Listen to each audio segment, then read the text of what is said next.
Здравствуйте! В эфире информационная программа «Настоящее время. Азия». В пражской студии я Динара Аргин. Сегодня в выпуске. Конституция изменена. Президент Таджикистана Эмомали Рахмон теперь может переизбираться на пост главы государства бесконечное количество раз. Новые поправки, за которые проголосовало 94,5% жителей республики, также дают возможность сыну Рахмона заменить его на главном посту. Приходится делать такие референдумы, законы, я думаю, для того, чтобы полностью обеспечить себе правовое поле, в котором можно лавировать и сохранять власть или для себя, или для своих потомков. МВД Казахстана отчиталась за проделанную работу. Несанкционированных митингов и конфликтов с полицией не было. Так оценили власти республики разгон и задержание своих граждан по всей стране. А беспрецедентные задержания журналистов, освещавших события, назвали недоразумением. Власть предприняла все меры для того, чтобы снизить, скажем так, уровень социальной активности. В течение продолжительного времени мы вели переговоры с властями Афганистана и Пакистана относительно наших планов уничтожить Муллу Мансура. ВВС США точечным авиаударом ликвидировали лидера движения «Талибан» Муллу Максуда. Об этом заранее были проинформированы власти Пакистана и Афганистана. Мулла Максуд был главным противником переговоров между талибами и правительством Афганистана. Учительница поставила свой локоть на ее больной палец. Она прекрасно знала, что не болит этот палец, и довела до тех пор, пока моя дочь не заплакала. Родители учеников одной из уральских школ в России требуют возбудить уголовное дело против учителя их детей, обладателя президентского гранта. Его обвиняют в том, что педагог заставляла детей учить стихи о великой партии «Единой России». Президент Таджикистана Эмомали Рахмон теперь может переизбираться на пост главы государства бесконечное количество раз. 22 мая в республике прошел референдум по внесению изменений в Конституцию Таджикистана.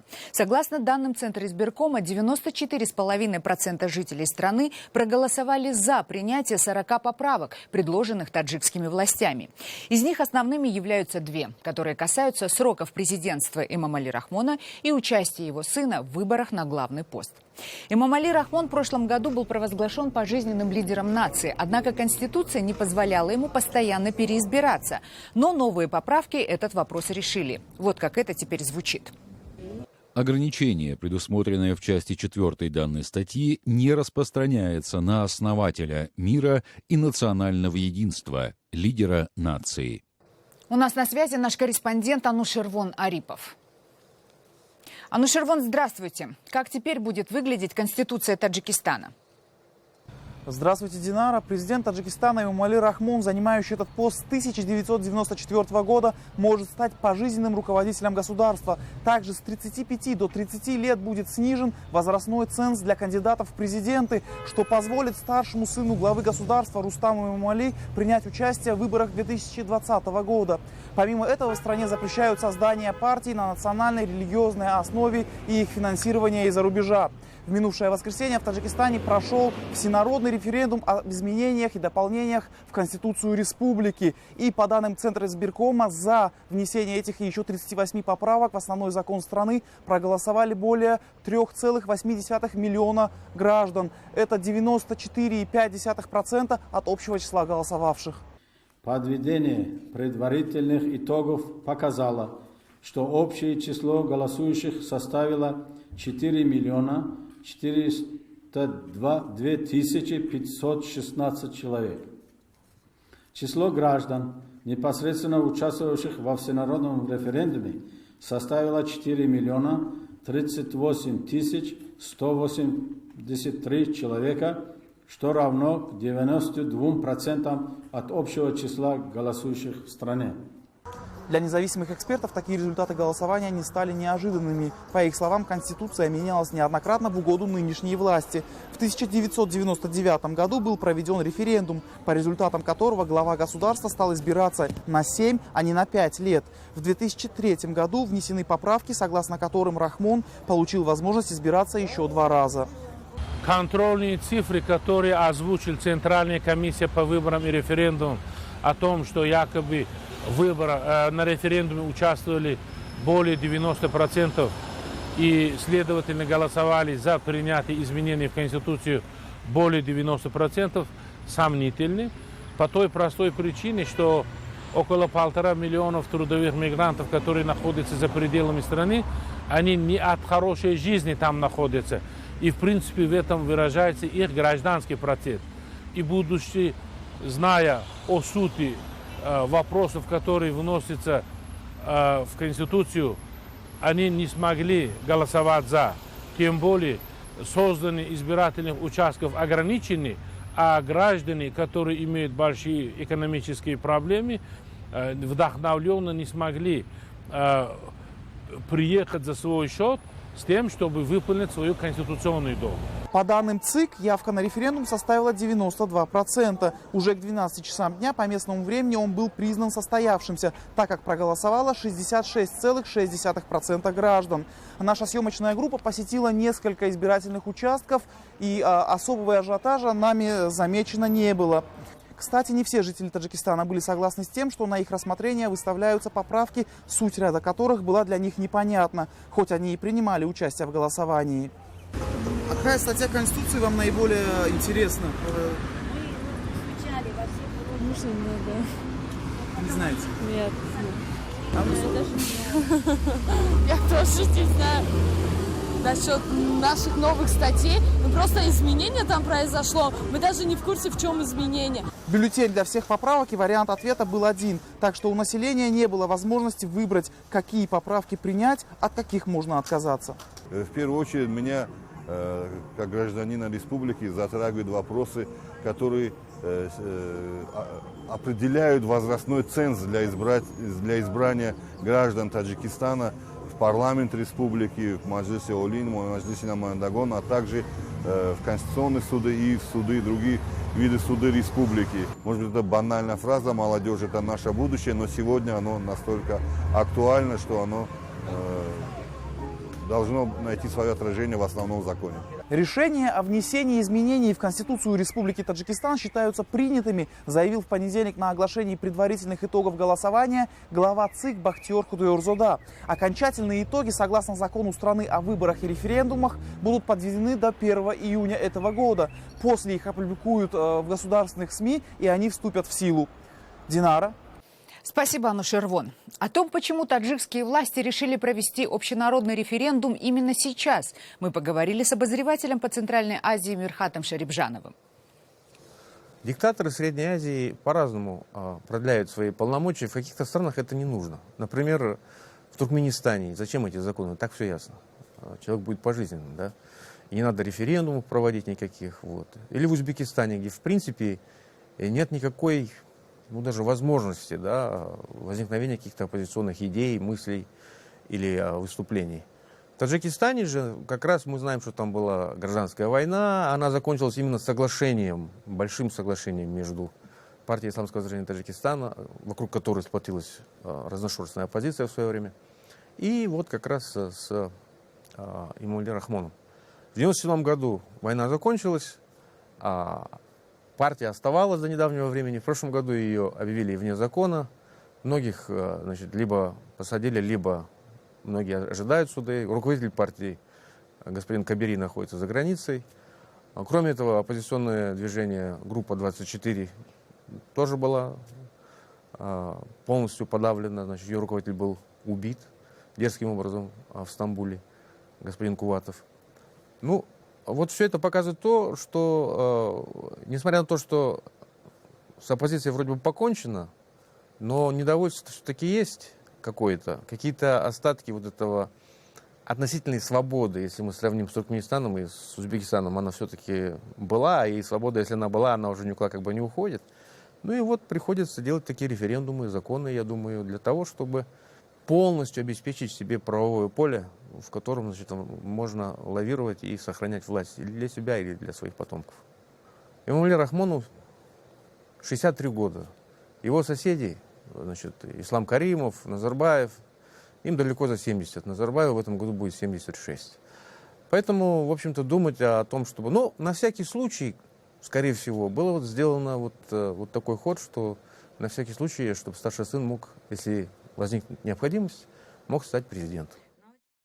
Власти Казахстана официально заявили, что никаких стычек с полицией, несанкционированных митингов и выступлений не было.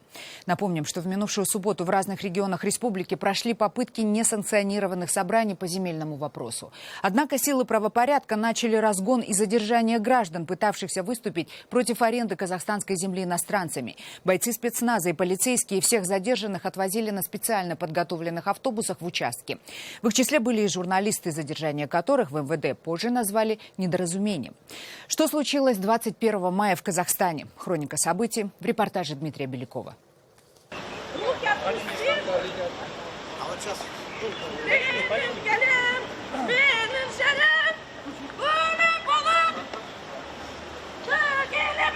В первой половине дня 21 мая полицейские оцепили подходы к центральным площадям Алма-Аты. В этот раз, в отличие от 7 мая, полицейские кордоны были выставлены на дальних подступах. Возле площади Республики группу из нескольких десятков активистов встретил руководитель управления внутренней политики города Саясат Нурбек. После непродолжительных уговоров чиновник отошел на несколько шагов, и в разговор вступили ОМОНовцы.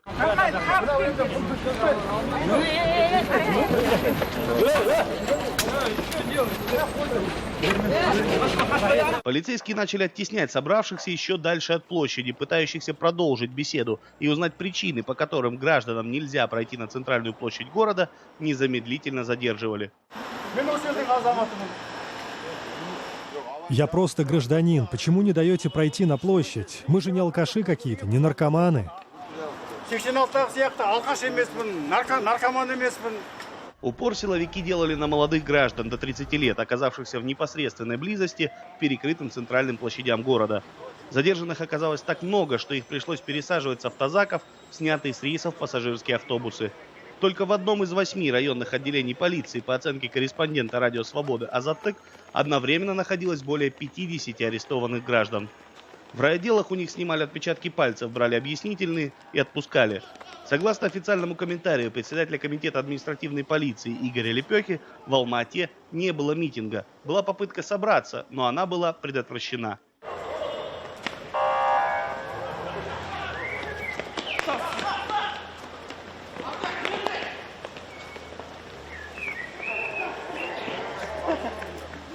В районных отделах полиции оказалось и большое количество журналистов, освещающих митинг. Официальный спикер от Министерства внутренних дел назвали задержание репортеров недоразумением. У нас прямая трансляция, прямой эфир. Мы журналисты Азаттыка, мы на работе, понимаете, это прямой эфир. И сейчас наш эфир прерывают сотрудники полиции.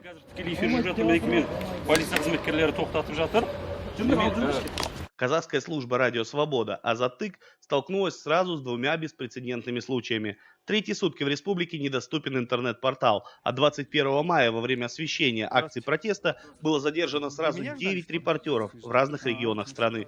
Цель моего задержания. Вот здесь сотни людей ходят. Почему вы именно выбрали меня? На меня конкретно пришла ориентировка, что ли, или что? Будьте добры, со мной пройдемте. Имени закона Республики Казахстан. Вы объясните причину. Имени закона Республики. Вам объясним все. Где вы мне объясните? Пойдемте со мной. На фоне массовых задержаний на прошедших выходных в Астане состоялось 2-е заседание комиссии по земельной реформе, главной темой которого стал вопрос продажи земли казахстанцам. Более острый вопрос о передаче земли в аренду иностранцам намечен на следующее заседание 28 мая. Дмитрий Беляков, Павел Энгельгард. Настоящее время. Почему казахстанские власти отреагировали на выступления своих граждан силовыми методами? Об этом мы побеседовали с политологом Досымом Сатпаевым. Власть, она уже постепенно теряет контроль над политической ситуацией в стране. И в какой-то степени 21 мая продемонстрировала тот страх, который она испытывает по отношению к этим несанкционированным митингам. Тем более, что незадолго до этого, как она посчитала, она предприняла все меры для того, чтобы снизить, скажем так, уровень социальной активности. То есть арестовала некоторых лидеров, сделала несколько жестких заявлений в лице правоохранительных структур, якобы даже нашла некие схроны тайные, да, чтобы в какой-то степени скомпрометировать тех, кто должен выйти. Но это не помешало на самом деле произойти тому, что произошло. И как раз это является доказательством того, что власть боится. А почему? Потому что власть сама себя загнала в определенный угол. Она за последние годы ликвидировала все существующие каналы коммуникации с обществом, что практически уже не знает свой народ. Далее в программе. В течение продолжительного времени мы вели переговоры с властями Афганистана и Пакистана относительно наших планов уничтожить Муллу Мансура. ВВС США точечным авиаударом ликвидировали лидера движения «Талибан» Муллу Максуда. Об этом заранее были проинформированы власти Пакистана и Афганистана. Мулла Максуд был главным противником переговоров между талибами и правительством Афганистана. Учительница поставила свой локоть на ее больной палец. Она прекрасно знала, что не инвалид этот палец, и давила до тех пор, пока моя дочь не заплакала. Родители учеников одной из уральских школ в России требуют возбудить уголовное дело против учителя их детей, обладателя президентского гранта. Его обвиняют в том, что педагог заставляла детей учить стихи о великой партии «Единой России». Соединенные Штаты заявили о том, что лидер афганского движения «Талибан» Мулла Ахтар Мансур был ликвидирован в результате авиаудара.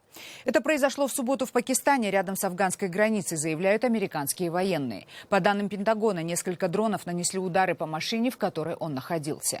Миссию санкционировал президент США Барак Обама. Мулла Мансур был главным противником переговоров между правительством Афганистана и движением «Талибан». Переговоры провалились в апреле этого года, после чего талибы перешли в наступление сразу в нескольких провинциях страны. Предполагается, что после смерти Муллы Мансура в «Талибане» начнется раскол и борьба за лидерство. Теракты в сирийской Латакии. В результате серии взрывов в городах Джаблай и Тартус погибло более 120 человек. Ответственность за атаки взяли террористы Исламского государства. Как сообщает BBC со ссылкой на сирийские государственные телеканалы, 3 взрыва прогремели рано утром на многолюдном автовокзале в Джабле. Затем смертник подорвал себя у входа в местный госпиталь. Одновременно в портовом городе Тартус возле автовокзала был взорван заминированный автомобиль. Еще 2 смертников проникли внутрь вокзала и подорвали себя в толпе. Джаблай и Тартус находятся на территории, подконтрольной режиму Башара Асада. Подобные нападения здесь происходят крайне редко. Рядом с этими городами располагаются российские военные базы, в частности, авиабаза Хмеймим, которая находится в нескольких километрах от Джаблы. Именно отсюда взлетают российские боевые самолеты. Французская развлекательная телепрограмма «Le Petit Journal» разоблачила российских журналистов. Речь идет о программе Дмитрия Киселева «Вести недели», которая посвятила свой 6-минутный репортаж евроскептикам во Франции. Оказалось, что люди, с которыми беседовал корреспондент российского канала, немало удивились, когда узнали, как перевели их слова. Подробнее Андрей Черкасов. Они увидели себя в эфире «Россия-24» и очень удивились. Французы, ставшие героями сюжета о евроскептиках. Российский журналист программы «Вести недели» расспрашивал их о новом трудовом законодательстве, а в переводе оказалось, речь шла о мигрантах, о закате Европы и о многом другом. Президент предал нас, он пытается заткнуть нам рот. Я не понимаю, почему полиция не занимается этими мигрантами. Нам реально страшно. У меня впечатление, что мы в этой стране теперь люди второго сорта. Меня отправили на пенсию, и в это же время наняли 3 мигрантов. Из Алжира, Турции. Они даже по-французски не говорили. Мы должны больше работать с Россией. От этого зависит будущее всей Европы. Сатирическая программа «Le Petit Journal» французского «Каналь Плюс» разыскала людей из материала вестей, и те заявили, их слова переврали. Вы действительно это сказали? Я даже не знаю, как это сказать по-английски. Невероятно, отвратительно, что мои слова так перевели. Очень отличается от того, что я говорил. Это ложь. Ложь и неверная интерпретация моих слов. Заинтересовал французов еще один фрагмент сюжета «Вестей». Лицей Жана Карре. Там учились дети. Когда количество беженцев в школе перевалило за 1000, французские власти закрыли школу и оставили здание приезжим. Оказалось, что и это неправда. Лицей был закрыт еще в 2011 году, задолго до приезда беженцев. К чему это все, спрашивает ведущий «Le Petit Journal» и отвечает. Сюжет готов, посыл ясен. Из-за Европы во Франции люди ломают все подряд. Демократии больше нет, мигранты держат всех в страхе. Один выход – сблизиться с Россией. Российский телеканал поначалу срочно убрал спорный сюжет со своего сайта, но затем, после небольших косметических исправлений, поставил обратно. Французская редакция утверждает, пыталась связаться с вестями, но никакой реакции не получила. Так что героям псевдорепортажа пришлось обратиться к авторам сюжета напрямую. Журналисты в кавычках. Вы полностью меня предали и оскорбили. Вы нечестно себя ведете, господа. Родители учеников 10-й школы российского города Златоуст требуют возбудить уголовное дело против учителя их детей, обладателя гранта президента Путина Татьяны Порсевой. Причина – жестокое обращение с учениками. За что педагог била и оскорбляла детей, выясняла Екатерина Пономарева. Великая партия имеется в виду коммунистическая партия СССР, правящая партия в стране в советское время. Сейчас партией власти является партия «Единая Россия». Учить первоклашек стихи Великой партии «Единой России» заставляла учительница Татьяна Леонидовна Порсева, лауреат Путинской премии, на минуточку. На обороте книги есть и все выходные данные. Август 2015-го напечатано на средства избиркома Великой партии. Но странные стихи, большой объем домашних заданий и требования об отступах от полей – не главная их жалоба к педагогу. Она, говорит, их малышей учила нечеловеческими методами. Дочь Татьяна начала рассказывать жуткие вещи про школу во втором полугодии. Женщина говорит, в эти истории ей верилось слабо. Но когда 10 мая она услышала, что на Татьяну Порсеву за жестокое обращение с детьми возбудили уголовное дело, начала звонить по родителям, собирать факты. Многое в рассказах детей сошлось. Родители написали заявление в полицию. И только у следователя в присутствии психолога первоклашки разговорились. Учительница поставила свой локоть на ее больной палец. Она прекрасно знала, что у нее болит этот палец, и давила до тех пор, пока моя дочь не заплакала. Сейчас дочь Марии Соколовой принимает антидепрессанты, плохо спит, в кошмарах ей снится первая учительница. Там же в полиции психологи выяснили, почему дети так стойко терпели все истязания и молчали. Педагог использовала психологическое давление. Они повторяли каждое утро на первом уроке по много раз речевку «Татьяна Леонидовна добрая и справедливая». И повторяли также фразу, что наш секрет, и мы родителям ничего не должны рассказывать. Следствие до сих пор не возбудило уголовное дело повторно. 10 мая этого года Татьяну Порсеву уже обвиняли по статье за жестокое обращение с учениками. Тогда жаловался аноним. За педагога заступились высокие чины, все свели к тому, что на заслуженного учителя навели поклеп родителей двоечников в отместку за плохие отметки детей. А педагог устроила показательные уроки с детьми для журналистов. Много улыбалась и все отрицала. Отрицает и сейчас. Ничего не совершала и совершать не собираюсь. Работу свою люблю, детей люблю, родителей уважаю. Чиновники от образования и уполномоченные по правам ребенка в регионе по горячим следам тогда тоже встали на сторону заслуженного педагога. А что касается моего знакомства с учителем сейчас лично, не знаю, она производит впечатление вполне адекватного, хорошего учителя начальных классов. И дело в 2 счета, точнее за 2 дня, закрыли и отправили на дознание. Федеральные телеканалы тогда как один выдали про учителя Порсеву сюжеты со знаком «плюс». Это чисто личностные антипатии, это беспредел единиц родителей, которые не нашли общего языка. Только в этом проблема. Обратите внимание, его титруют как отца ученика, но его дети в первый класс к Порсевой не ходят, говорят мамы пострадавших малышей. Он просто хороший товарищ Татьяны Леонидовны, известный в Златоусте хирург и депутат Единорос. Вот и заступился по партийной линии. Сейчас заявление в прокуратуру написали 14 родителей из 26. Было бы и больше, говорят мамы, но родители боятся, что открытое противостояние влиятельному педагогу может испортить будущую учебу их детям или их собственную карьеру. С опасениями мам согласны и общественники Златоуста, которые сейчас оказывают им юридическую помощь. Чего боимся? Город маленький. И сегодня родители не ведут детей в школу, завтра позвонили в ту школу, в которую они пришли, и проблема пойдет по 2-му и по 3-му кругу. И сегодня мамы вам говорили, что кто его знает, может быть, возникнет проблема вообще встать и уехать из города. Отстранять педагога от работы после обращения родителей директор школы отказалась, так что Татьяна Порсева продолжает преподавать. Дети, чьи родители написали заявление, в школу больше не ходят. Прокуратура сегодня должна была решить вопрос о возбуждении дела, но в итоге продлила время до следственной проверки. В Златоусте поговаривают, специально тянут время, чтобы отправить Татьяну Порсеву тихонько на пенсию. Сегодня в комментариях на эту тему нам везде отказали. Екатерина Пономарева и Илья Новиков. Для настоящего времени. Это были все новости, о которых мы хотели вам рассказать. Читайте нас в социальных сетях и смотрите на сайте currenttime.tv. Мы встретимся с вами завтра в это же время. Всего доброго.